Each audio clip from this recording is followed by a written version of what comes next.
¿Grabando? Sí.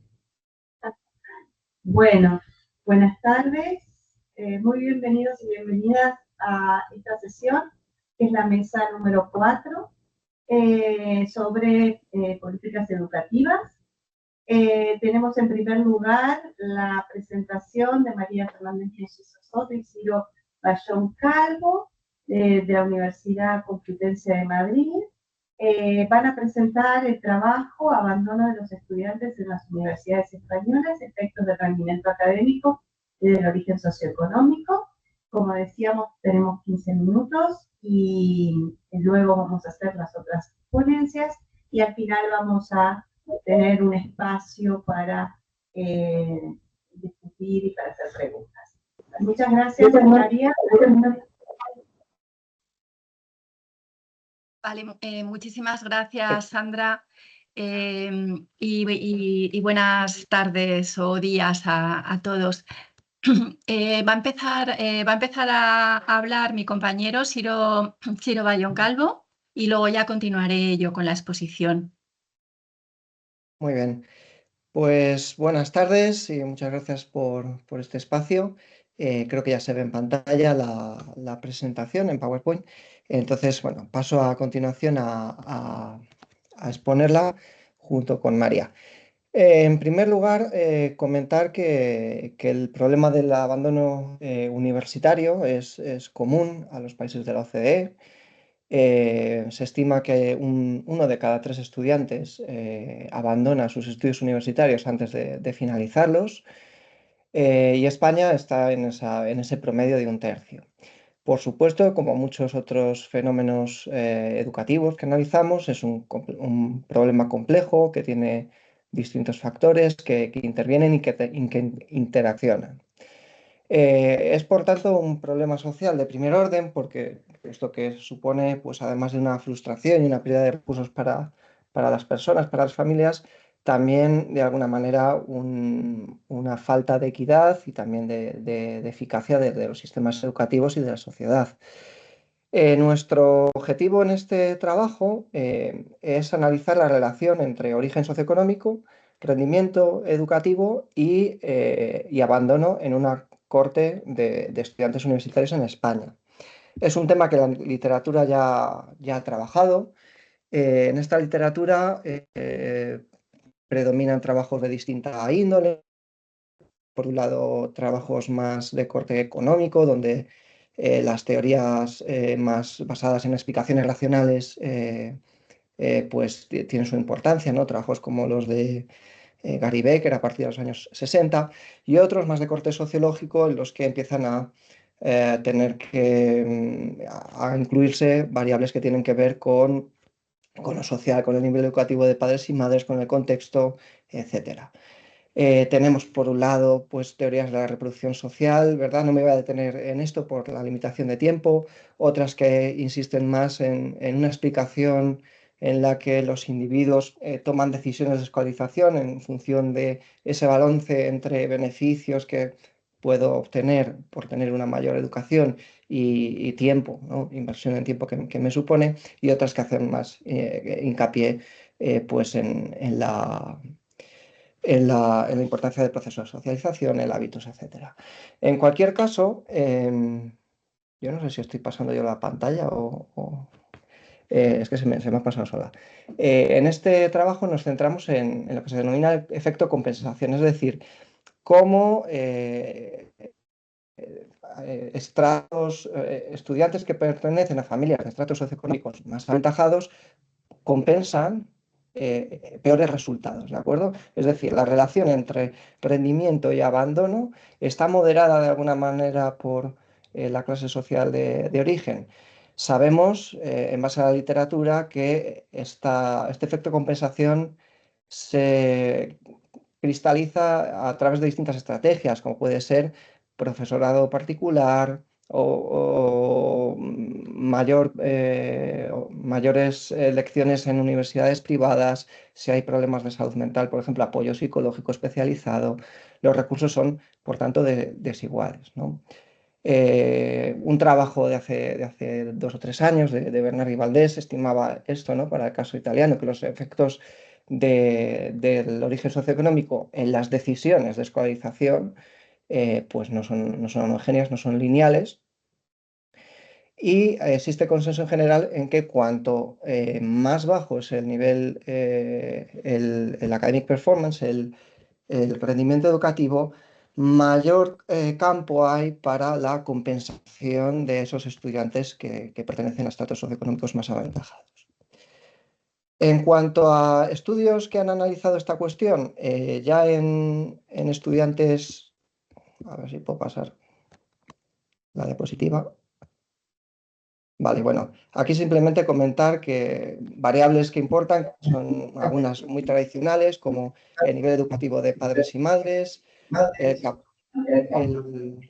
Pasamos nosotros las diapositivas, no te preocupes, tenés que decirnos, ¿ok? Vale, perfecto, muchas gracias, Sandra. Nivel educativo de padres y madres, también hay muchas variables que tienen que ver con las expectativas familiares en la familia. Obviamente no va a ser lo mismo una familia donde el padre o la madre, los dos han estudiado, esa adaptación, por ejemplo, el primer año al ámbito universitario, los recursos familiares, las políticas o las medidas que tienen que ver con becas y dotaciones económicas que interaccionan además con el coste de oportunidad, puesto que estamos hablando de una etapa de la educación posobligatoria en la que los estudiantes son adultos y que ya pueden insertarse de una manera o de otra en el mercado de trabajo. Y también hay algunos estudios que han utilizado previamente, aquí hay algunos como el de Elena Soriano, el rendimiento educativo. Pasamos la diapositiva y vemos que pues una selección, hay más, de estudios en concreto que han medido este fenómeno, que lo han analizado en el contexto de España. Y lo que observamos es que hay algunos de corte transversal, otros estudios longitudinales, pero en cualquier caso son estudios que tienen alguna limitación en cuanto a la muestra, ¿no? El número de universidades que participan o mismamente las carreras, ¿no? Tenemos algunos estudios solo con estudiantes de ingeniería, por ejemplo, o algunos solo universidades catalanas, o algunos estudios que tienen más muestra, pero que son solo de la Universidad de Oviedo o de la Complutense de Madrid, ¿no? Entonces, si pasamos la diapositiva y nos adentramos ya en la metodología, la principal aportación de este estudio sería principalmente el acceso a datos que se basa en el informe que realizó María para el Ministerio de Universidades. Es una explotación de la base del SIU, los microdatos del SIU y además un enlace que hubo de estos datos con datos del INE para, de alguna manera, vincular los datos de el estatus en el mercado de trabajo y el nivel educativo de padres y madres. Obviamente no hemos podido escoger a todos los estudiantes, sino que hemos realizado una delimitación, una serie de restricciones para garantizar la comparabilidad de los datos, ¿no? Hemos escogido pues, estudiantes que tienen menos de 30 años, de nacionalidad española y de universidades presenciales. Las universidades online o a distancia han sido excluidas. En total contaríamos con una muestra bastante amplia, puesto que es casi censal, son 240.428 estudiantes. Son todos los estudiantes que cumplen esas restricciones y que empezaron sus estudios en el curso 2015-2016. Es decir, que esa cohorte que termina el 18-19, previsiblemente. En cuanto a las variables, tenemos 3 niveles. No nos hemos centrado en este trabajo en todas ellas, pero bueno, ahí tenemos una tabla en las que se exponen a nivel individual, también a nivel de grado, algunas características como la nota de corte, pero aquí lo que nos importa es el average performance, que es el rendimiento educativo sustanciado en el número de créditos ECTS que los estudiantes superan durante el primer curso académico. Normalmente tienen 60, pues el porcentaje sobre ese total de créditos. Y también tendríamos variables a nivel de universidad que están más exploradas en ese informe que realizó María y en otros, como puede ser el tipo de universidad, el tamaño de la universidad o la región, especialmente la insularidad o si se trata de una universidad politécnica o no. Por terminar, Ay, no sé si me estoy solapando. Vale. En la siguiente diapositiva vemos brevemente, es que me está saliendo el eco, no sé si alguien tiene el micrófono 6 por minutos, activado. para tratar de apurarte. Nos quedan 6 minutos. Vale, simplemente comentar que hemos hecho regresiones logísticas en base a 5 modelos con distintos niveles de restricción y para empezar, María presentará ahora brevemente los resultados. Gracias. Vale, muy bien, muchas gracias, Ciro. Entonces voy a presentar los principales resultados. Bueno, la variable que más impacto tiene en el abandono universitario es el rendimiento académico, ¿no? Vemos, se ve claramente en el gráfico. Estos son, bueno, regresiones logísticas que, bueno, para exponerlo mejor lo hacemos en términos de probabilidad predicha por el modelo, controlando pues toda una serie de variables que hemos controlado, ¿no? Entonces, bueno, pues vemos que a medida que aumenta el rendimiento académico, disminuye la probabilidad de abandono. De abandono universitario. Es la variable que más impacto tiene, como veis, tiene un impacto en la probabilidad amplio. En la siguiente diapositiva, bueno, vienen resumidos todos los resultados que aparte del anterior, ¿no? Que es como la variable que más impacto tiene, vienen resumidos pues todos los argumentos, ¿no? Y todos los resultados y los argumentos en los que se basan estos resultados, ¿no? Y la cuestión es que, vale, dado que el rendimiento académico es la variable que más predice el abandono, bueno, lo que queremos es ver en qué medida hay efectos interactivos el nivel educativo de los padres, como aproximación al nivel socioeconómico de los padres, y también el nivel de renta y su impacto en el abandono. Ver bueno, pues hasta qué punto hay efectos independientes y, por otro lado, que también interaccionan, ¿no? Y bueno, pues lo que vemos es que efectivamente pues se dan, el resultado va en ambos sentidos, es decir, hay un efecto del nivel socioeconómico de los padres a través del nivel educativo de los padres y también del nivel de renta, ¿vale? Pero también hay un efecto interactivo, que es ese efecto compensación, de interacción con el rendimiento académico, ¿vale? ¿Qué es lo que ocurre? Que los padres con mayor, perdón, los estudiantes que tienen padres con mayor nivel educativo o mayor renta, pues son capaces de compensar ese rendimiento académico peor. De alguna forma, hacen que esa variable de rendimiento tenga menos impacto en el abandono, ¿vale? O sea, sus hijos no rinden muy bien, pero son capaces de que no abandonen, ¿vale? Y bueno, luego otro resultado que, bueno, ahora vamos a ver es que también, bueno, pues hay un efecto de lo que son las becas, ¿no? Que los estudiantes que tienen de menor nivel de renta, ¿no? Porque tienen unas becas o están en el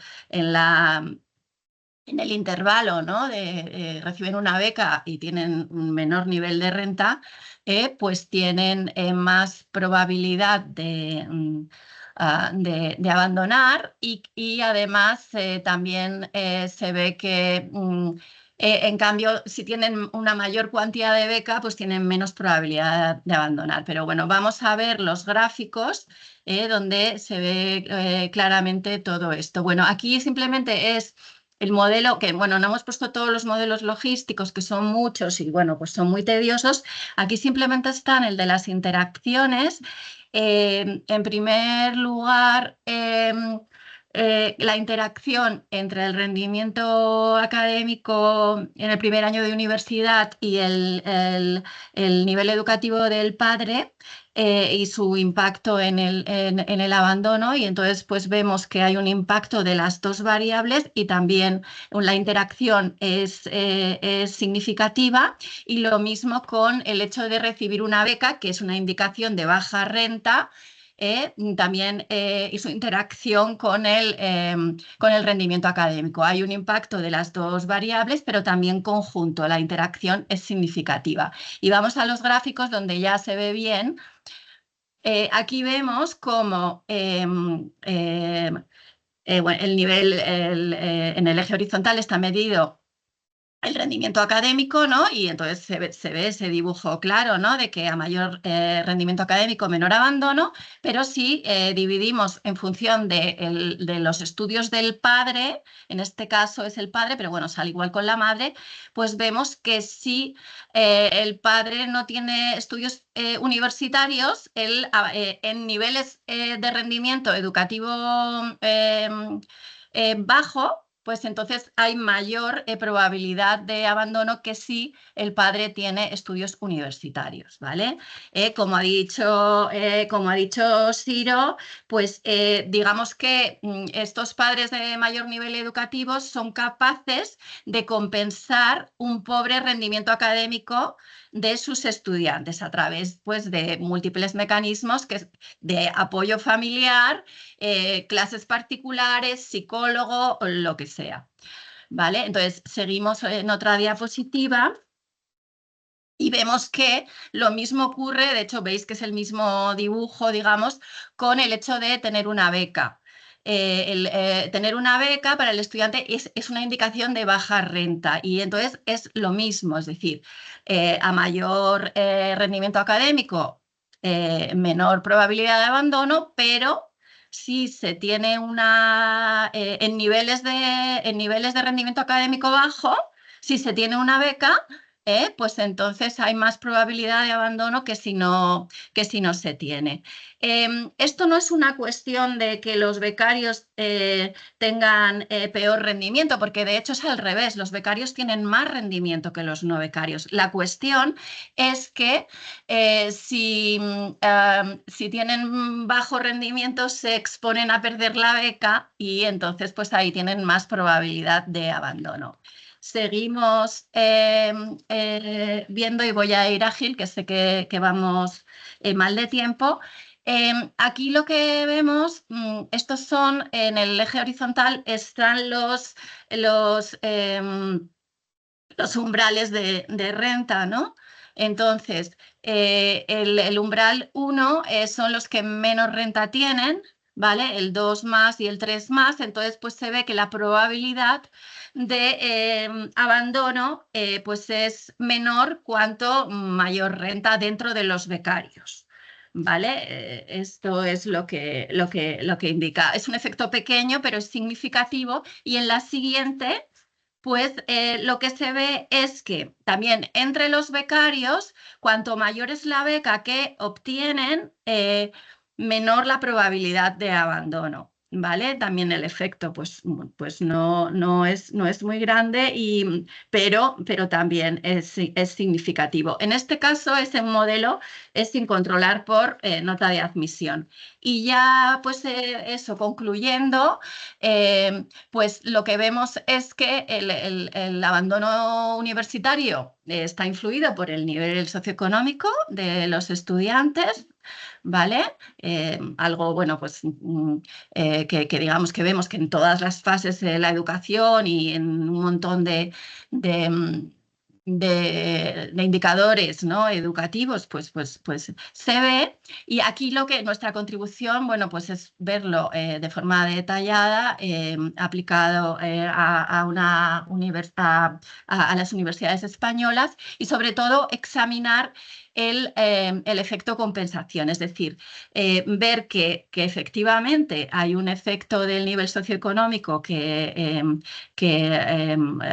a mayor nivel socioeconómico disminuye en abandono educativo, pero que en la interacción con el rendimiento académico pues hace que los estudiantes cuyos padres tienen mayor nivel socioeconómico pues sean capaces de compensar ese pobre rendimiento académico y no abandonar con tanta probabilidad como los que tienen menor nivel socioeconómico, y lo mismo pasa con los becarios. Aquí, nada, un simple apunte que la política de becas pues es importante, ¿no? Porque vemos que, claro, los becarios que tienen mejor rendimiento, si tienen unas condiciones de mantenimiento de la beca muy estrictas, pues la pierden y entonces tienen más riesgo de abandonar, o aquellos becarios, digamos, más pobres, pues tienen más riesgo de abandonar. Y por cierto, hay una errata ahí en la que cuando pones the slightly lower, the probability of dropping out es the slightly higher. Pero bueno, nada, que me he dado cuenta ahora. Y ya por último, es que justo, pues nada, hace unos días nos han dicho que nos han publicado el artículo, que estaba ahí en proceso, y bueno, pues estamos muy contentos. Y muchísimas gracias, perdón que me he extendido un poco. Pues muchas gracias, María y Ciro, muy interesante, y felicitaciones por la publicación del artículo. Vamos a pasar ahora a Blanca Barco y a Manuel Ríos, de la Universidad de Chile, Blanca, y de la Universidad de Sevilla, Manuel, que van a presentar desigualdades y políticas de educación infantil 03 en Chile y España, asequibilidad, accesibilidad y disponibilidad. Adelante, por favor, 15 minutos. Vale, buenos días. Bueno, un poco de contexto. Nosotros presentamos esta comunicación un poco partiendo de cuál es el estado del debate internacional, ¿no? La educación infantil, la educación infantil formal ocupa un papel central en la agenda de la política educativa. Se considera se considera crecientemente como una nueva tabla de salvación social a través de lo escolar, especialmente para la población más vulnerable, pero al mismo tiempo los estudios indican que hay barreras, un aprovechamiento y un uso desigual de los grupos sociales de estas ventajas de educabilidad que en teoría, según diferentes hallazgos y tal, proporcionaría la 03. Así que estaríamos una vez más ante una nueva promesa escolar tensionada, puesta en tensión, ¿vale? Por las desigualdades, tanto en el acceso que se dan como en las condiciones de educabilidad, porque una cuestión es en qué condiciones han de estar los menores escolarizados para que, digamos, el impacto social de la 03 se cumpla. Podemos pasar a la primera, que como veis son objetivos, es fundamentalmente un objetivo, ¿no? Presentar el esfuerzo que hemos hecho, al menos el esfuerzo que hemos hecho de comparación entre España y Chile sobre políticas de educación inicial. Hemos acotado los datos para que ambos casen y trabajemos siempre sobre conclusiones a partir de los mismos grupos etarios, ¿vale? Comparar entre España y Chile algunos aspectos de su política de educación inicial. Hemos elegido 3 dimensiones que, aunque parezcan muy parecidas, a la literatura diferencia, aunque se puede discutir analíticamente después sobre su pertinencia, sobre disponibilidad, que tiene que ver con estructuración de la oferta y la demanda, evolución de las matriculaciones, tipos de proveedores, etcétera. Accesibilidad, que fundamentalmente nos remite a las barreras de acceso, no solo económicas, sino también burocráticas, étnicas y de otra naturaleza, y por eso incluimos también lo de asequibilidad, que tiene que ver el costo, la inversión que supone para la familia, el tipo de financiamiento, etcétera. Para el debate, si queréis, está lo de evaluar nuestro propio esfuerzo y evaluar las posibilidades y dificultades que tiene la comparación, digamos, en estas dimensiones o en otras. Podemos incluir también la de las condiciones de escolarización, de la de educabilidad, ¿no? Bien, sobre sobre algunos apuntes generales que yo creo que nos enmarcan nuevamente. Características, hallazgos y líneas de estudio de hallazgos de la investigación internacional. Primero, tanto en España como en Chile, pero como en otros países, expansión del ciclo, sin que se haya llegado a la universalización que se cuenta entre 6, y al menos una cuestión que queda para debatir es que no hay una estrecha o una contundente relación, al menos en Europa, entre expansión de las matriculaciones y nivel de desarrollo. Igual que ocurre entre regiones en España, porque una de las regiones con más tasa de escolarización 0,3 es una de las regiones más pobres como Andalucía. Segunda tendencia que se pone, se activa la resignificación del valor pedagógico del ciclo. El mainstream es que la educación infantil ya no es solo custodia, no es solo conciliación. ¿Qué influye aquí? Toda la economía de la educación, ¿no? Las evidencias sobre los impactos sociales y económicos de la educación temprana, especialmente, como ya he dicho, para menores vulnerables.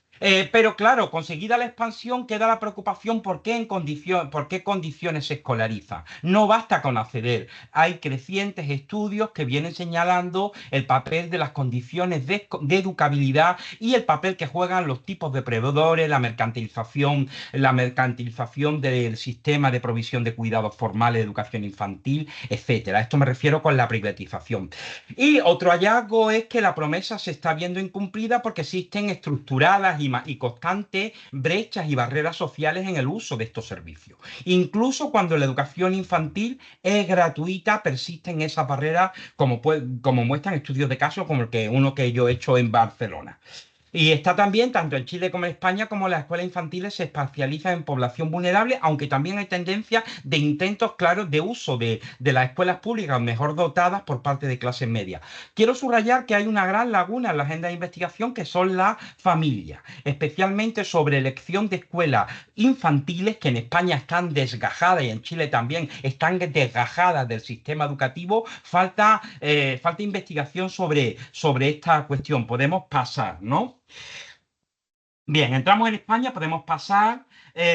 Bien, lo de España lo resumiría, lo voy a resumir en que la agenda de investigación o los hallazgos de investigación se han centrado en dar cuenta, en revelar un gran logro, que es lo que ya he dicho, de la evolución de las tasas. Ahora me detendré, pero se han señalado, pero al mismo tiempo la investigación señala 3 problemas. La España invertebrada, también en materia de educación infantil, diversidad de modelos, hay más unificación en normativa, digamos, de corte de mínimos pedagógicos, de mínimos asistenciales, de condiciones de escolarización que homogeneidad en normativas de acceso.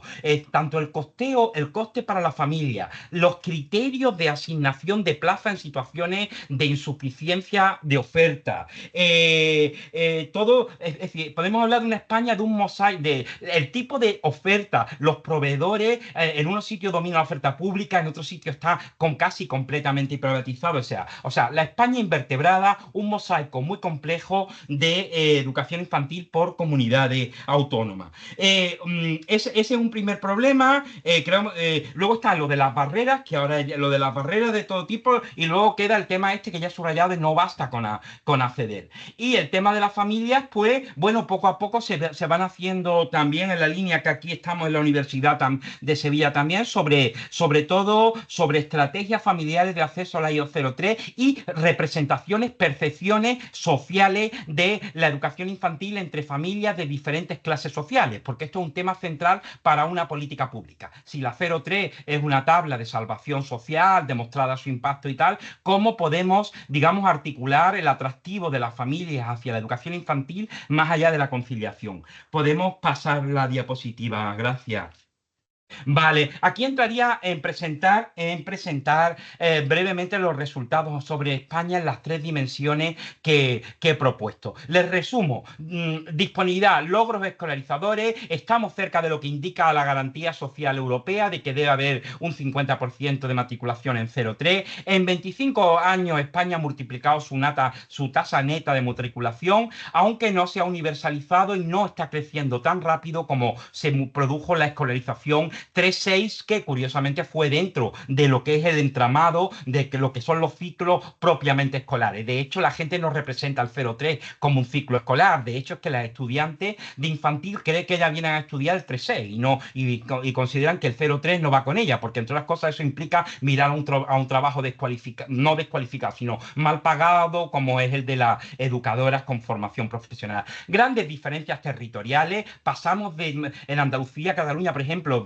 dos regiones muy, muy distantes económicamente, digamos, sin embargo convergen en tasas altas de escolarización, y luego pasamos a tasas de menos del 35. Ojo a Canarias, por ejemplo, que tiene una tasa de escolarización bajísima.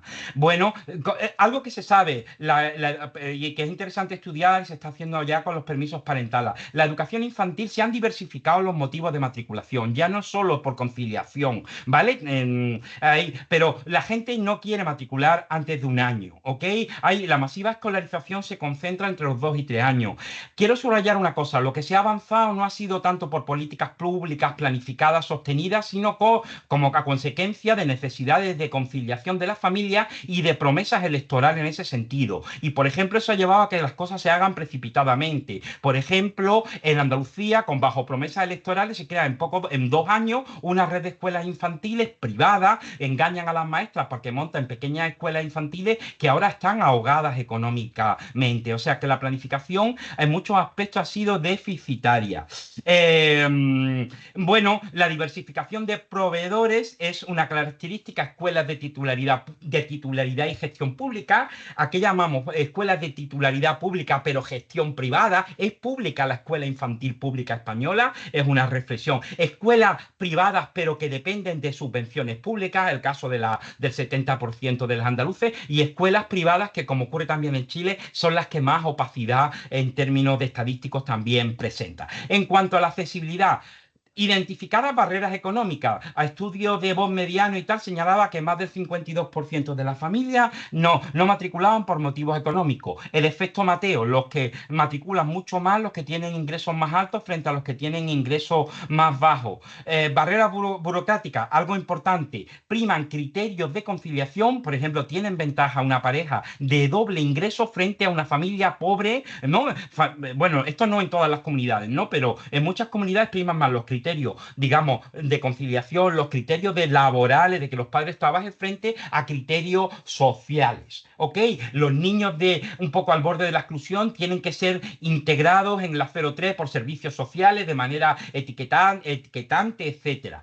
Barreras interétnicas, aunque esto es un poco discutible porque lo que tenemos es una ignificación de todas las barreras. Con respecto, son importantes las barreras de horarios y de calendario, que le dan una ventaja a la competitiva, a las privadas. Y las barreras de género, bueno, podemos dejarlo para el debate, pero no se estarían manifestando ya, salvo en grupos habría una ignificación de las barreras de género, entendiendo por esto la vigilancia social tradicional de la maternidad que limita las matriculaciones, etcétera. Asequibilidad. El coste suele ser compartido entre familias y administraciones, pero ojo, España, mayor gasto privado de la Unión Europea tras lo que se gasta en educación superior. Segundo mayor gasto, bueno, es lo mismo. No, esto es otra cosa. Mayor gasto familiar de la Unión, segundo mayor gasto familiar de la Unión Europea. Y 4 minutos. ¿Llevo? Sí, no, faltan para terminar. Bueno, pues entonces paso a mi compañera, gracias. Eso no. Gracias, Manolo. Sí. Bueno, en Chile existen otros tipos de agendas también que son muy parecidas a lo que pasa en España. En primer lugar está la gobernanza, es decir, tenemos también diversas provisiones y financiamientos en una red de oferta pública que se disfraza de pública, pero también tiene privados que son subvencionados, que los considera la política pública como públicos. En disponibilidad existe una expansión focalizada en los primeros niveles desde el año 2006, marcada por las diferencias de territorio y edades. Y también existe una accesibilidad positiva, es decir, mientras más vulnerables sean las familias, mientras más desaventajadas, más posibilidades tienen de entrar a estos servicios, a esta educación infantil. existe también una alta tendencia a condiciones de educabilidad y calidad. Se actualizaron las bases curriculares y hay un nuevo plazo para condiciones de funcionamiento normativas. Pero también existen políticas sectoriales, es decir, no solamente está bajo el Ministerio de Educación, sino que también hay peleas con el Ministerio de Trabajo para financiar a las madres con hijos menores de 2 años. Entonces aquí vemos cómo esta política se aleja también un poco de la discusión educativa y se toma la agenda en una política laboral de acceso a las madres. Si pudieras pasar a la siguiente diapositiva, por favor. Gracias. Dentro de las comparaciones y dentro de las variables que estamos tratando de comparar con España, vemos que dentro de la disponibilidad, ya les mencionaba, existe una expansión desde el año 2006, existen también brechas territoriales y existe una diversificación de proveedores. Está esta red pública que están estatales, están las municipalidades que son subvencionadas y están organismos sin fines de lucro, pero que son también privados. Con esta diversidad existe una dificultad para planificar dentro del territorio. Entonces vemos que está esta diversidad en zonas y los múltiples administradores. Por otro lado, la variable de accesibilidad, que vemos como las barreras para entrar, claro, como está esta selección positiva a las familias más vulnerables, existe una gran concentración de familias pobres, familias migrantes, familias con niños neurodivergentes y que han vulnerado los derechos de los niños. Entonces vemos una concentración de esta educación en este tipo de familias, lo cual hace muy difícil trabajar a las educadoras de estos niveles, ¿no? Además, dentro de las barreras para acceder, existe una escasa regulación del sector privado. Y vemos también una autoexclusión de las familias por experiencia negativa o por la incompatibilidad de los horarios. La flexibilidad de los horarios no está presente en estos servicios. Son muy estrictos las horas, de 8 a 4, por ejemplo. En cambio, en la accesibilidad, si bien en Chile todos estos servicios que son vulnerables, que son con selección positiva a las familias, son gratuitos,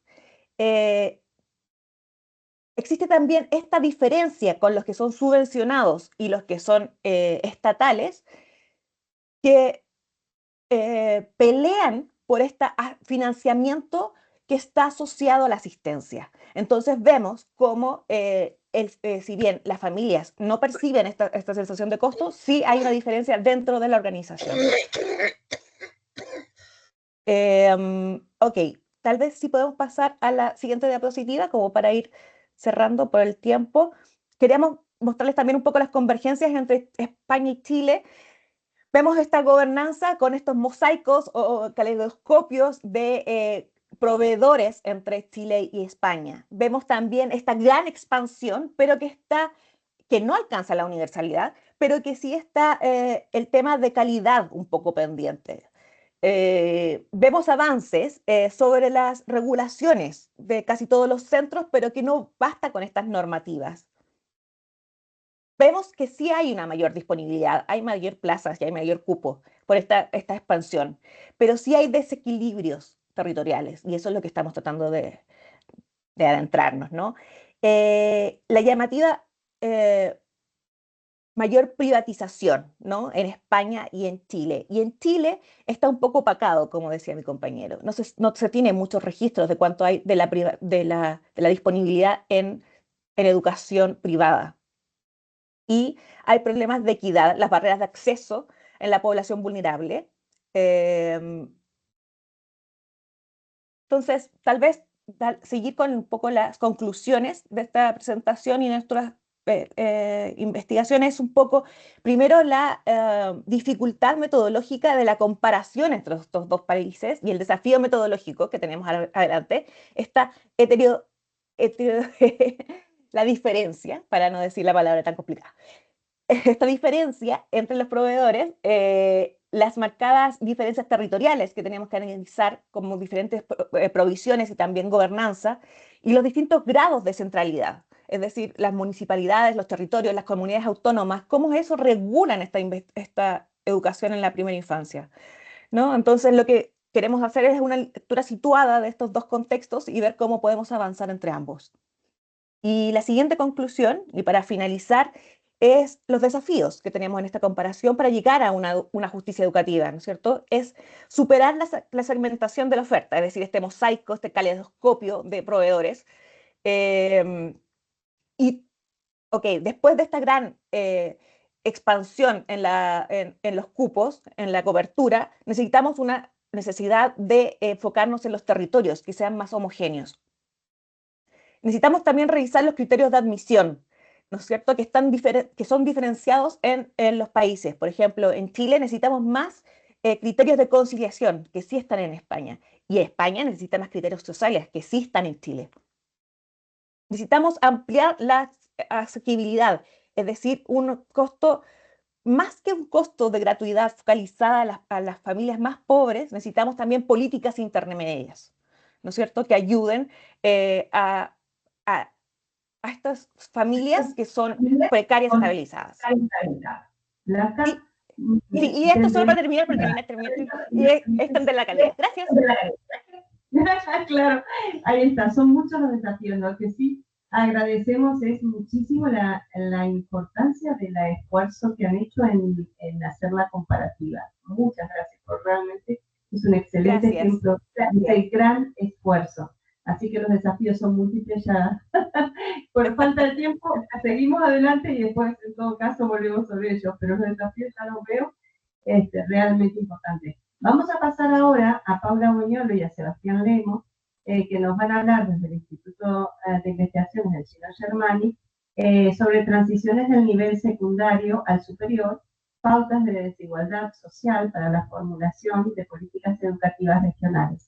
Les pedimos que, por favor, si pueden ajustarse a los 15 minutos. Muchas gracias. Bueno, muchas gracias, Sandra. Bueno,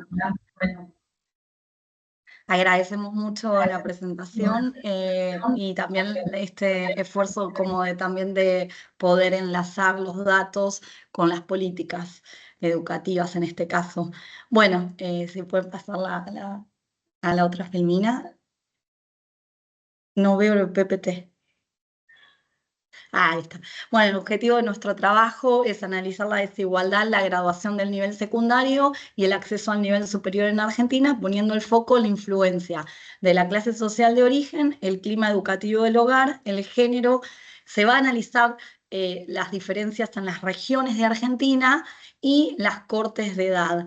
Este aporte de este artículo que nosotros escribimos para esta conferencia está pautado un poco en el marco de poder analizar una base de datos académica, pero también una base de datos que hace el Estado como insumo de políticas públicas en el marco de la elaboración de políticas educativas.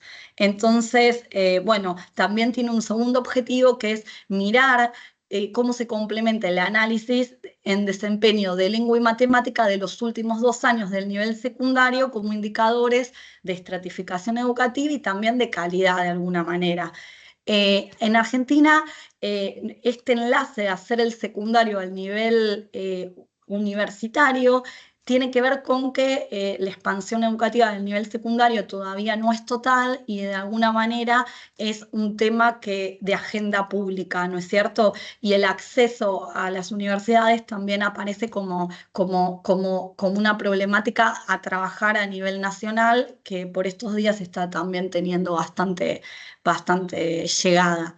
Bueno, podemos pasar a la otra filmina. Nosotros vamos a trabajar con las principales hipótesis del campo de la estratificación educativa, que tiene que ver con la selectividad social creciente planteada por Mer en 1980, que dice que la influencia del origen social es más fuerte en las etapas educativas iniciales y disminuye en los niveles más avanzados, y que aquellos estudiantes de clases populares o de clases bajas y medias logran alcanzar niveles educativos superiores presentando un conjunto de características no observables. La segunda hipótesis referida a Houghton y Raftery, que tiene que ver con la desigualdad máxima mantenida, con el tema de la expansión vertical, ¿no? La expansión educativa que incorpora de alguna manera en orden secuencial a las clases sociales, pero mantiene esta desigualdad entre los niveles. Y por último, la desigualdad mantenida efectiva de Sam Lucas, que tiene que ver con que la desigualdad no solo se manifiesta en estos niveles verticales, sino con el sello institucional y en cada nivel horizontal. Podemos seguir esto rapidito. Bueno, este sistema educativo argentino tiene un nivel inicial, que es el nivel de los jardines de infantes, el nivel primario y el nivel secundario, que ronda de 5 años, en el cual es obligatorio desde 2007, y un nivel superior que vamos a trabajar acá, referido a terciarios y universitarios. La edad de egreso teórica es desde los 17, 18 y 19 años. Podemos continuar, es un poco para poner... los datos, como les decía, después Sebastián se va a explayar para no tomar tiempo, son de una encuesta PISAC de una red nacional de Argentina con 13 universidades, es probabilística a nivel nacional, y los datos de la encuesta Aprender de 2019, que son datos que utiliza la Secretaría de Educación, antes Ministerio de Educación. Bueno, la estrategia de análisis van a ser los promedios de efectos marginales, y el análisis de correspondencia múltiple. Bueno, vamos un poco al corazón de nuestro trabajo, que tiene que ver con contar un poco la graduación del nivel secundario según las cortes de edad y la clase social de origen en personas de 20 a 70 años, en este caso condicionadas a aquellas que terminaron el nivel. Vemos que la clase de servicios es la celeste, alcanza a lo largo de las cortes de edad un 81%, mientras que lo preocupante del gráfico, que después lo vamos a ver en los PEM, tiene que ver con la clase intermedia y obrera, que decaen a partir de 1991 en adelante, con políticas más neoliberales y políticas educativas que van en esa línea también. En el segundo gráfico, si lo podemos poner, por favor. Gracias. Es el acceso al nivel superior según las cortes de edad y las clases sociales. Acá es entre personas de 30 a 70 años. Esto tiene que ver con que hayan completado el nivel secundario 30 años, porque, bueno, le damos tiempo a la finalización del nivel superior. Si ustedes pueden ver, acá también aparece...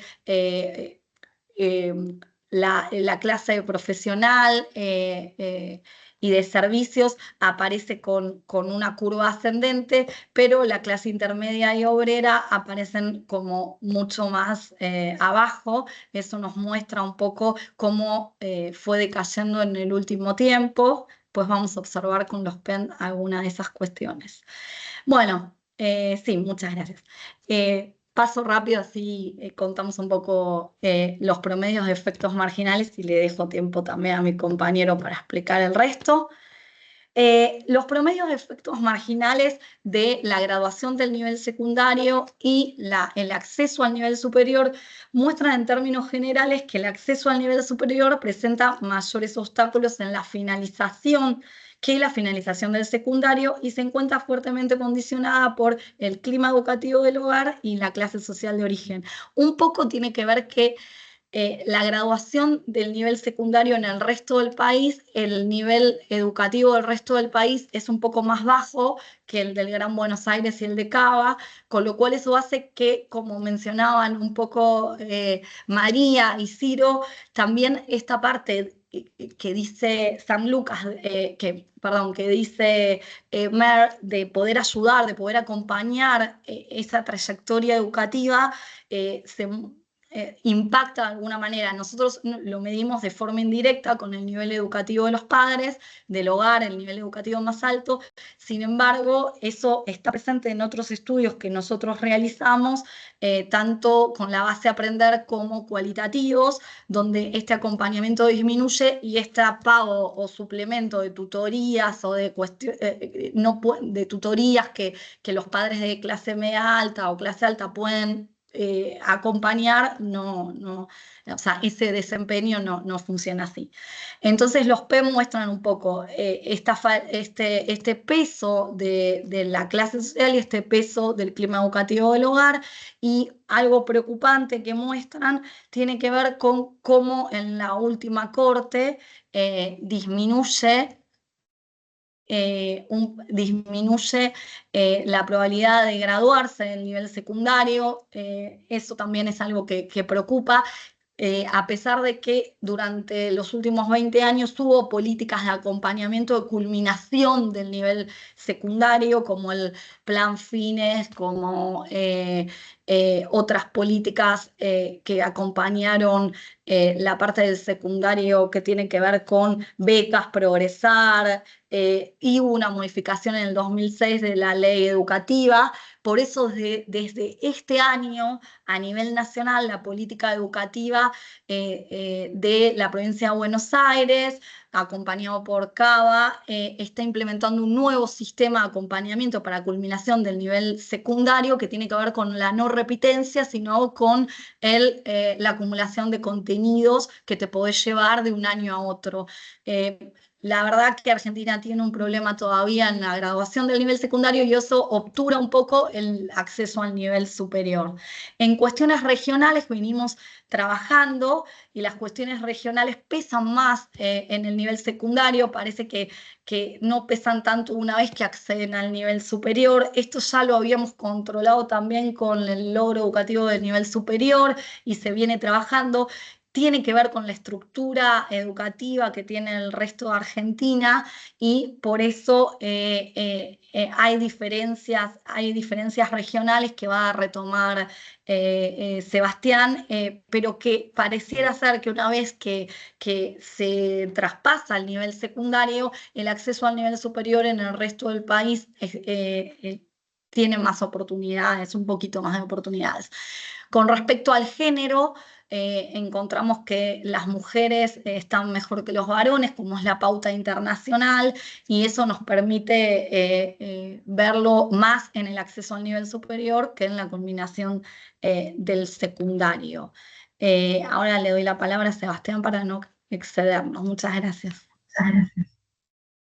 Bien, gracias, Pau. Bueno, voy un poco rápido. En esta segunda parte lo que hicimos fue trabajar, como dijo Pau, con la base de datos Aprender, que es un operativo de pruebas estandarizadas a nivel nacional, y trabajamos, además del desempeño en lengua y matemática, que es lo que vamos a mostrar, también con una serie de variables que remiten al origen social, como el clima educativo del hogar y al sexo, y también con cuestiones que tienen que ver con el tipo de escuela, con el ámbito de esas escuelas, si eran escuelas urbanas o rurales, si eran escuelas con infraestructura buena, mediana, regular, si eran escuelas públicas o privadas, y también con la región de Argentina, que también algo que nos llamó bastante la atención en los resultados.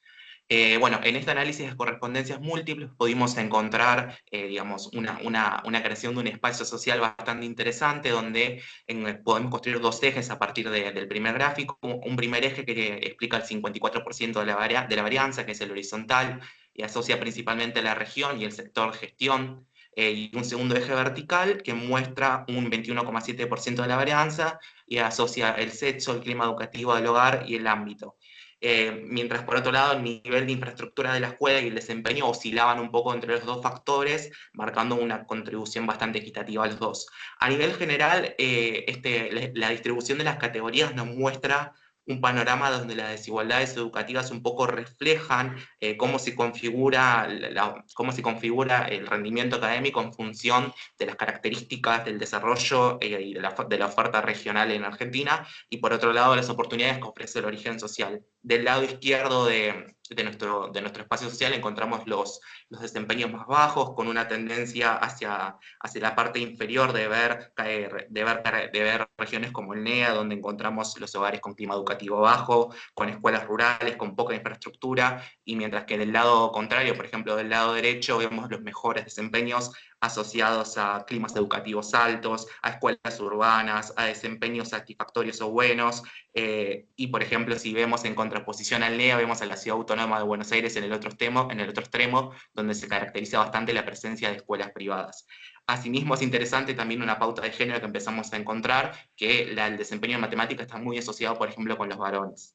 Si pasamos al siguiente gráfico, hacemos el mismo ejercicio, pero ahora para el área de lengua. Y encontramos una situación bastante parecida, pero la diferencia principal, una de esas diferencias, es que no está tan asociado, por ejemplo, el género con esos desempeños. Los varones y las mujeres tienden a oscilar más o menos en los mismos espacios, no está tan marcado como en matemática, y nuevamente encontramos 4 cuadrantes, donde del lado izquierdo nuevamente tenemos como los desempeños más bajos asociados a regiones como el NOVA, Cuyo, NEA, donde Cuyo y NEA, por ejemplo, tienen una performance un poco mejor que las otras regiones de este sector. Y del otro lado nuevamente encontramos del lado derecho encontramos a los mejores desempeños. Si vemos la parte inferior, por ejemplo, encontramos desempeños satisfactorios de hogares con clima educativo medio, donde vemos la provincia de Buenos Aires y la Patagonia, con escuelas con una infraestructura media, mientras que del lado superior vemos como los mejores casos digamos, de desempeño, donde aparece nuevamente la Ciudad Autónoma de Buenos Aires, pero ya no tanto marcado digamos, con una pauta de género, sino más transversal, y nuevamente aparecen las escuelas privadas, pero no tan fuerte como en matemática. Bueno, para seguir queremos pasar a las conclusiones para no gastar tanto tiempo. A nivel general, notamos tanto en el análisis de los promedios de efectos marginales como en la construcción de estos análisis de correspondencias múltiples, encontramos que las desigualdades estructurales persisten y que las variables que tomamos tienen un peso fuerte en esta explicación. En este sentido, la evidencia empírica dialoga con las hipótesis clásicas que presentó Paula. Por un lado, que hay un proceso de selectividad social creciente, que pareciera que hoy el problema de graduación, o el problema de las trayectorias o de las transiciones está en el nivel secundario, y que a pesar de esta expansión no han logrado contener necesariamente a todas las clases sociales que se fueron incorporando, siguiendo un poco también la hipótesis de Haught y Raffieri, y que además que vemos con el análisis de correspondencias múltiples que hay una desigualdad institucional y regional, sobre todo, que se da tanto en términos institucionales, pero también materiales, como se ve en los análisis de correspondencias por el peso que tiene la infraestructura escolar en estos rendimientos. Bueno, diferencias entre género, como marcamos hace unos minutos. Y siguiente diapositiva, por favor. Bueno, no, anterior, por favor. Bueno, y con esto queríamos dar un poco de pie para pensar políticas públicas, ¿no? Bueno, sin dudas es que no podemos pensar la expansión del sistema educativo sin mejoras homogéneas en la calidad y el acompañamiento pedagógico. Son cuestiones que hay que pensar de mano paralela. Hay que pensar la expansión, la inclusión y la calidad educativa de la mano, invertir en apoyo pedagógico, seguimiento personalizado y políticas de permanencia, ampliar políticas integradas y reforzar la federalización. Acá queríamos hacer hincapié particularmente en que en Argentina durante el último tiempo hubo mucho eco en pensar el nivel secundario y rezagar un poco la política hacia el nivel superior, porque digamos el problema, como muestran nuestros resultados, está en el nivel secundario, es cierto, pero a su vez, cuando vemos las personas que pudieron terminar el nivel secundario y vemos cómo la oferta regional impacta en ese acceso al nivel superior y mejora las oportunidades de la gente, nos parece importante que no se trata de pensar política educativa para un solo nivel y dejar de lado el otro, sino de pensar políticas educativas justamente para los dos niveles en paralelo, y justamente pensar la transición entre niveles y no pensar el sistema educativo en niveles aislados, sino la integralidad de los mismos. Así que eso por un lado, y por otro lado también evitar la diversificación institucional, y que esa diversificación de instituciones y regional se materialice luego en una segmentación social y procesos de segmentación educativa. Así que bueno, eso es un poco lo que estamos trabajando en este momento.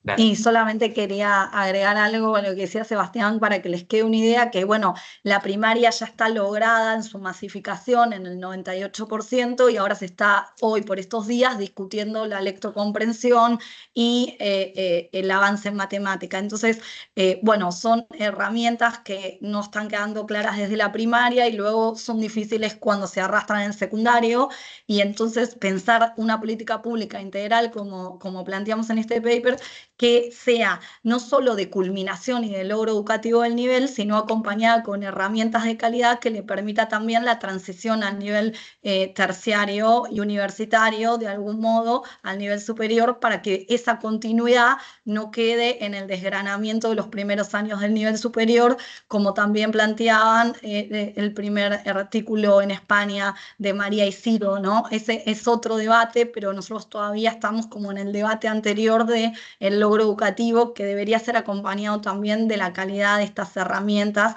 especialmente. Ahí nosotros detectamos que en matemática o sea, hay como un logro más de los varones, pero papers anteriores, tanto en Argentina como a nivel internacional, plantean también cómo se enseña matemática y ciencias y cómo se instiga a una discusión de género que no es parte de este paper. Pero bueno, les agradecemos mucho el tiempo. Gracias. Gracias. Gracias a los dos y sí, políticas en todos los niveles. Como vemos, esta mesa justamente aborda todo, ¿no? 0-3, también primaria, que ya está conseguido de alguna manera en algunos países, pero primaria y secundaria y terciario, como vimos con María, y ahora pasamos a la ponencia de Martín Unzué, que ya nos va a hablar del otro nivel del que faltaba, así que están todos tocados. Esta aborda muy integral, y Martín Unzué nos va a hablar de las perspectivas laborales de los doctores de reciente graduación. Es el director del Instituto de Investigaciones Señor Germán y de la Universidad de Buenos Aires. Gracias, Martín. 15 minutos, por favor. Gracias. Hola, buenas tardes. Bueno, un gusto estar acá. Bueno, el trabajo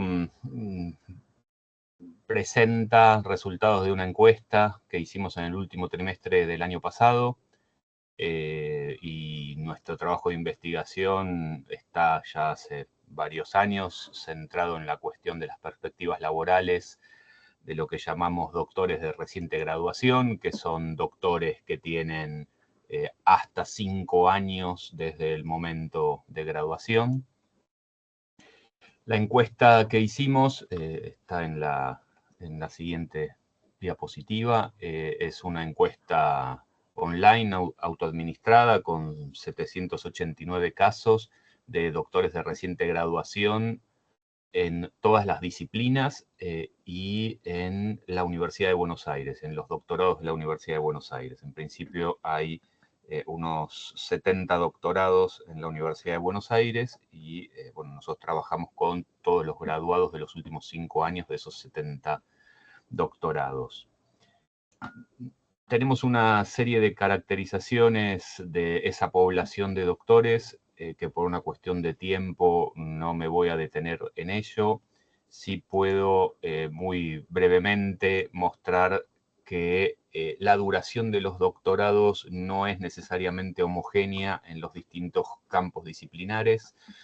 Tenemos disciplinas como Derecho, Arquitectura, Diseño y Urbanismo, y en alguna medida agronomía, donde los doctorados duran más de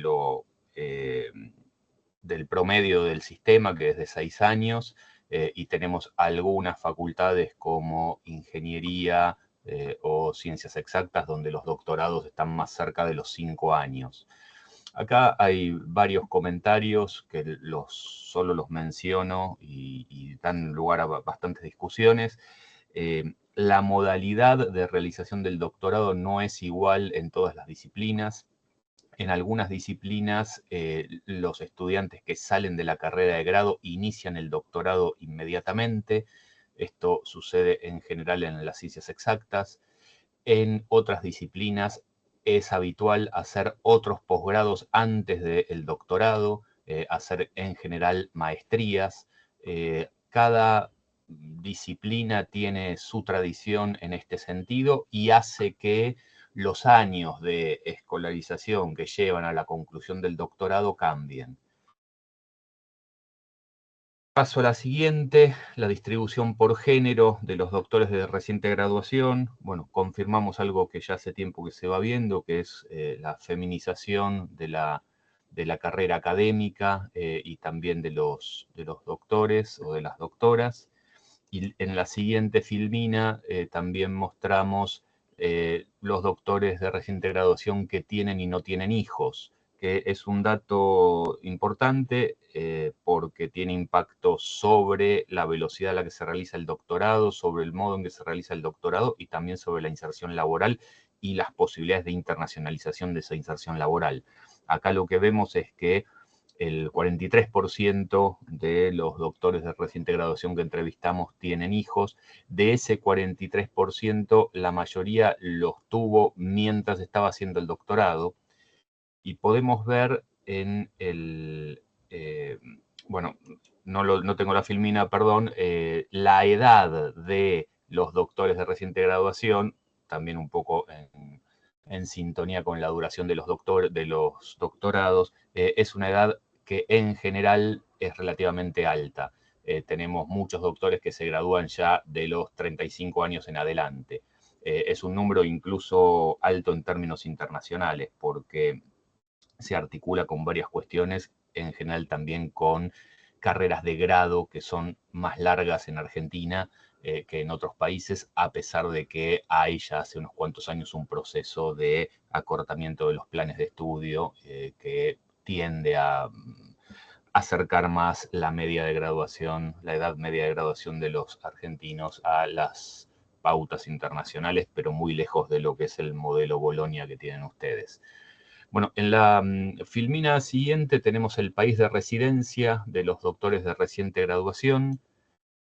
Acá, bueno, podemos ver que en algunas disciplinas como la agronomía, todos residen en Argentina. En otros casos, el extremo es ingeniería.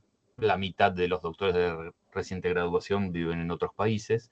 Esto quiere decir que a la hora de insertarse laboralmente una vez graduados, bueno, los comportamientos son muy disímiles y nos parece que la variable disciplinar explica varias de estas decisiones. Acá podríamos decir en primer lugar que hay carreras más fáciles de internacionalizar que otros, que hay temas de trabajo más fáciles de internacionalizar que otros, pero además también hay, bueno, perspectivas laborales, posibilidades de inserción laboral en Argentina o en otros lugares, redes de vinculación que se van tejiendo durante el doctorado y después del doctorado, que son múltiples elementos que tienen incidencia en estos comportamientos tan disímiles. En la siguiente filmina, bueno, planteamos la cuestión del financiamiento de los estudios doctorales. En el caso argentino, bueno, la mayor parte de los doctores hacen sus doctorados con becas doctorales, el 79%, becas de distintas agencias, en general son becas públicas, que pueden ser del CONICET o que pueden ser incluso de las propias universidades. Esto es un dato también que nos parece importante porque a la hora de la inserción laboral una vez doctorados, bueno, en general nos encontramos con una población que viene acostumbrada al trabajo con la beca, que es un trabajo de dedicación exclusiva, de tiempo completo a la actividad doctoral, pero tal vez con menos ejercicio para la búsqueda laboral, la búsqueda en el sector privado o en otros sectores, que en algunas disciplinas va a terminar siendo un destino esperable, ¿no? Digo alguna cosa más sobre este modo de financiamiento. Este modo de financiamiento va cambiando con las políticas públicas, va cambiando con la disponibilidad o no disponibilidad de becas, y la situación actual en Argentina con un recorte fuerte del financiamiento a las becas hace pensar que este mismo esquema en unos años va a ser significativamente distinto, con un incremento de los doctores que han financiado sus estudios, sea con un trabajo en relación de dependencia o sea con un trabajo independiente. Y digo una última cosa sobre este punto también. Los niveles de terminalidad de los doctorados en Argentina son relativamente buenos y tienen mucha explicación en esta participación de las becas doctorales, que no solo posibilitan el trabajo a tiempo completo en el doctorado, sino que también pautan los tiempos de realización de esos doctorados. Bueno, sigo con la filmina que continúa.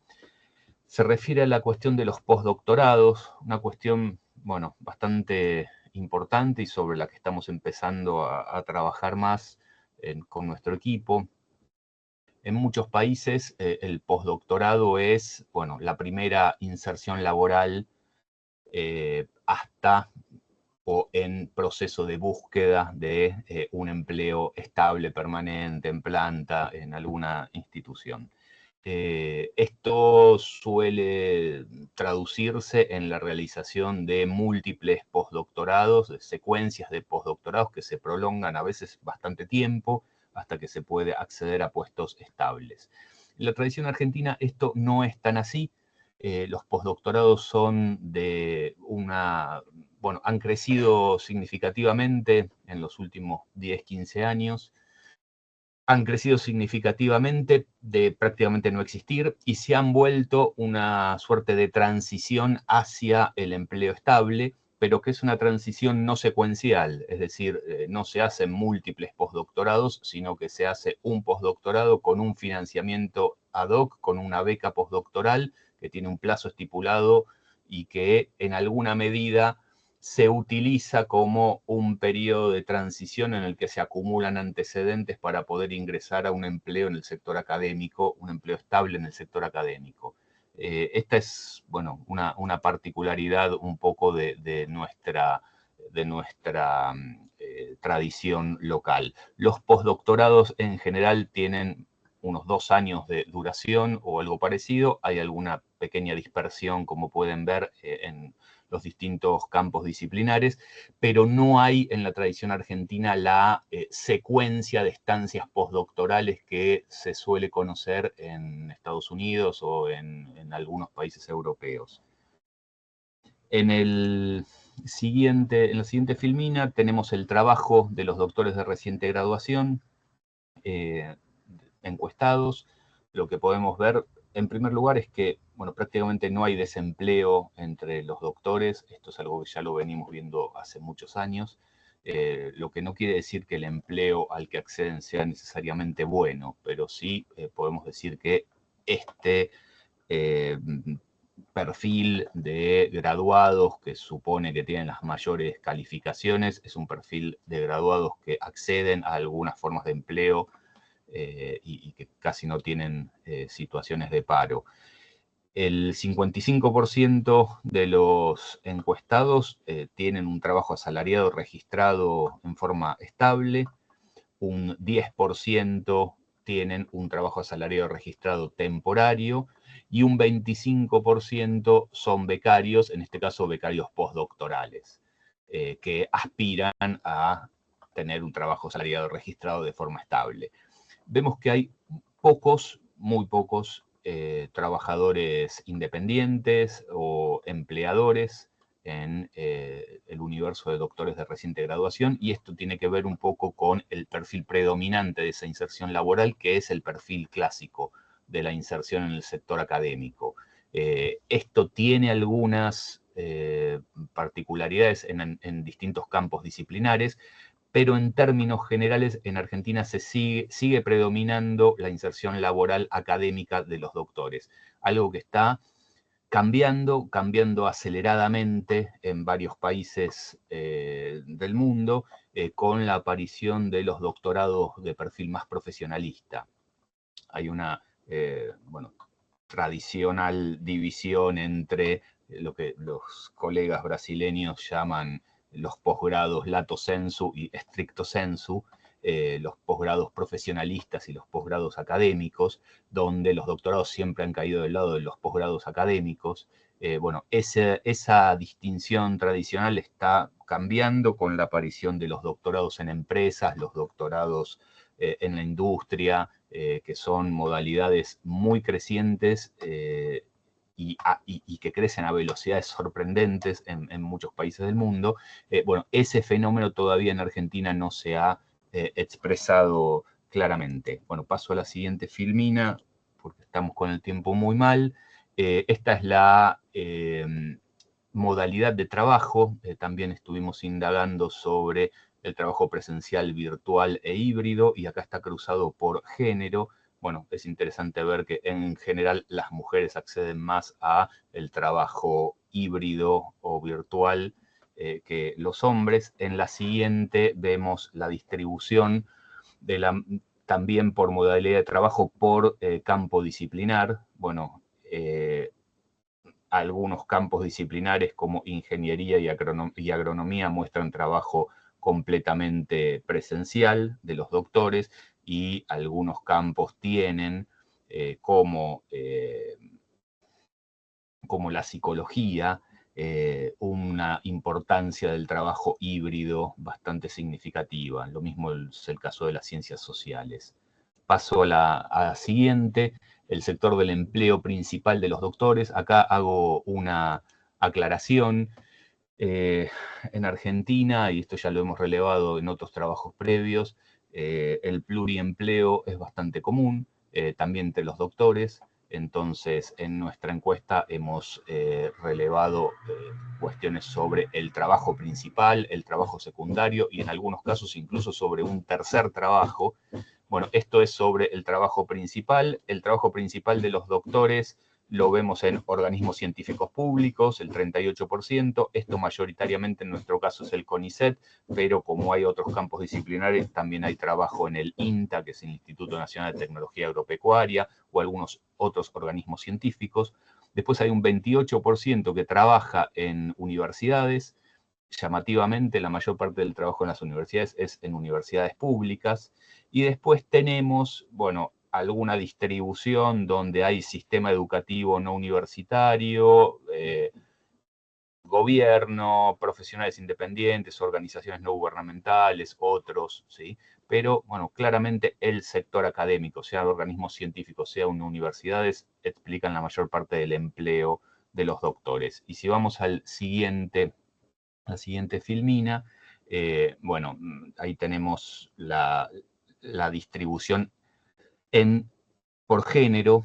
Es acá interesante ver que el trabajo en el sector empresarial muestra un predominio del trabajo de los doctores de reciente graduación hombres por sobre mujeres, mientras que en universidad predominan mujeres y en organismos científicos está muy equilibrado. Bueno, esto da lugar a muchas conclusiones que por una cuestión de tiempo no voy a poder referir, pero también tiene que ver con los niveles salariales, ¿no?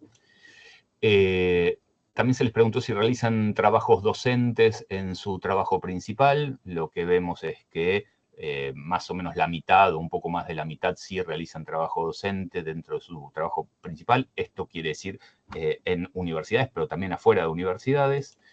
Y en la siguiente filmina, la cuestión sobre la satisfacción, hicimos una escala de satisfacción con el empleo. Lo que vemos es que en general la mayor satisfacción está vinculada a el desafío que supone el empleo, a la contribución que hace con sus hallazgos y los puntos más débiles, los puntos en los que hay más disconformidad, tienen que ver con los beneficios que aporta ese empleo, con la estabilidad del empleo o con los niveles de ingresos. Paso a la siguiente, que es sobre la segunda ocupación. Lo que vemos es que el 53% de los doctores de reciente graduación tienen un segundo empleo, y esto por disciplinas, como está desagregado abajo, también cambia. No me detengo por una cuestión de tiempo y paso a la siguiente. Ya terminé. Okay. ¿Sí? Esto es lo último, digo. Personas con empleo, cuyo empleo principal comenzó antes de terminar el doctorado, el 43% de los entrevistados ya tenían el empleo principal que tienen actualmente antes del doctorado. Esto quiere decir que para una parte importante de los doctores, bueno, no fue el doctorado lo que les permitió acceder al empleo, aunque para más de una mitad sí el doctorado les significó la llave de ingreso al empleo principal que tienen actualmente. Bueno, no digo nada más, pues ya estoy en tiempo. Gracias.